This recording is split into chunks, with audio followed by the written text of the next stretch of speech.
Hello, it's Hermetic Kitten.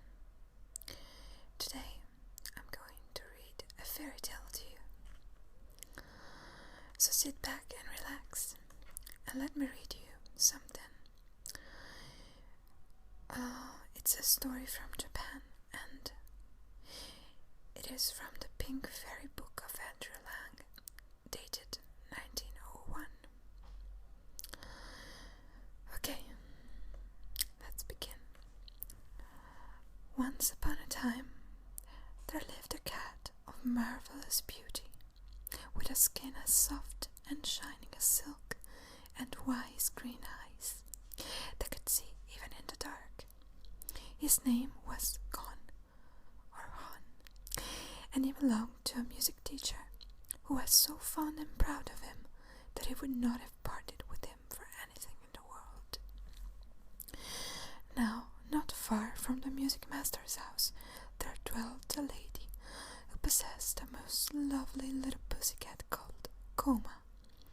She was such a little dear altogether, and blinked her eyes so daintily, and ate her supper so tidily, and when she had finished, she licked her pink nose so delicately with her little tongue that her mistress was never tired of saying, "Coma, Coma, what should I do without you?" Well, it happened one day that these two went out for an evening stroll, met under a cherry tree, and in one moment fell madly in love with each other. Gon had long felt that it was time for him to find a wife, for all the ladies in the neighborhood paid him so much attention that it made him quite shy. But it was not easy to please. He did not care about any of them. Now, before he had time to think, Cupid had entangled him in his net, and he was filled with love towards Coma. She fully returned his passion, but like a woman, she saw the difficulties in the way, and consulted sadly with Gon as to the means of overcoming them. Gon entreated his master to set matters right to buying Coma, but her mistress would not part from her. Then the music master was asked to sell Gon to the lady, but he declined to listen to any suggestion. So everything remained as before. At length, the love of the couple grew to such a pitch that they determined to please themselves and to seek their fortunes together. So one moonlight night, they stole away and ventured out into an unknown world. All day long they marched bravely on through the sunshine till they had left their homes far behind them, and towards evening they found themselves in a large park. The wanderers by this time were very hot and tired, and the grass looked very soft and inviting, and the trees cast cool deep shadows, when suddenly an ogre appeared in this paradise in the shape of a big dog. He came springing towards them, showing all his teeth, and Coma shrieked and rushed up to a cherry tree. Gon, however, stood his ground boldly and prepared to give battle, but he felt that Coma's eyes were upon him, and that he must not run away. But alas, his courage would have availed him nothing had his enemy once touched him, for he was large and powerful and very fierce. From her perch in the tree, Coma saw it all and screamed with all her might, hoping that someone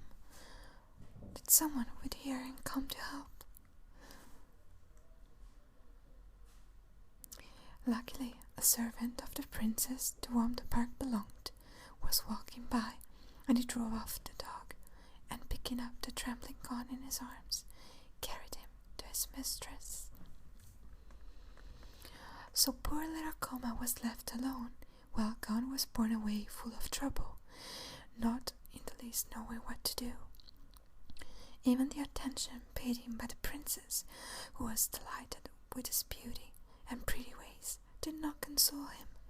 But there was no use in fighting against fate, and he could only wait and see what would turn up. The princess, Gon's new mistress, was so good and kind that everybody loved her, and she would have led a happy life had it not been for a serpent who had fallen in love with her and was constantly annoying her with his presence. Her servants had orders to drive him away as often as he appeared, but as they were careless and the serpent was very sly, it sometimes happened that he was able to slip past them and to frighten the princess by appearing before her. One day she was seated in the room, playing on her favorite musical instrument, when she felt something gliding up her sash, and saw her enemy making his way to kiss her cheek. She shrieked and threw herself backwards, and Gon, who had been curled up on a stool at her feet, understood her terror, and with one bound seized the snake by his neck. He gave him one bite and one shake, and flung him on the ground where he lay, never to worry the princess anymore. Then she took Gon in her arms, and praised and caressed him, and saw that he had the nicest bits to eat, and the softest mats to lie on, and he would have had nothing in the world to wish for, if only he could have seen Koma again. Time passed on, and one morning Gon lay before the house door, basking in the sun. He looked lazily at the world stretched out before him, and saw in the distance a big ruffian of a cat teasing and ill-treating quite a little one. He jumped off, full of rage, and chased away the big cat, and then he turned to comfort the little one, when his heart nearly burst with joy to find out that it was Koma. At first Koma did not know him again.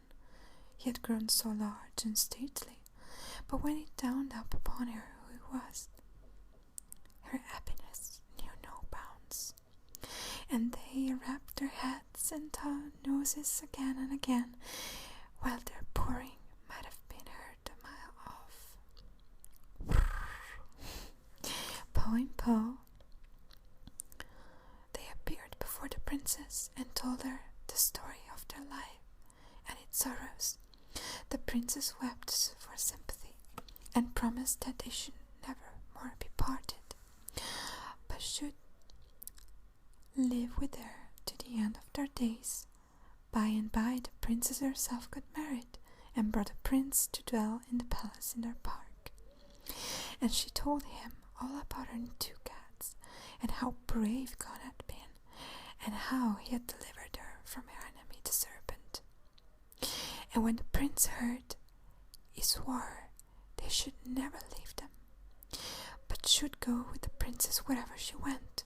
So it all fell out, and as the princess wished, and Gon and Koma had many children, many kittens, and so had the princess, and they all played together and were friends to the end.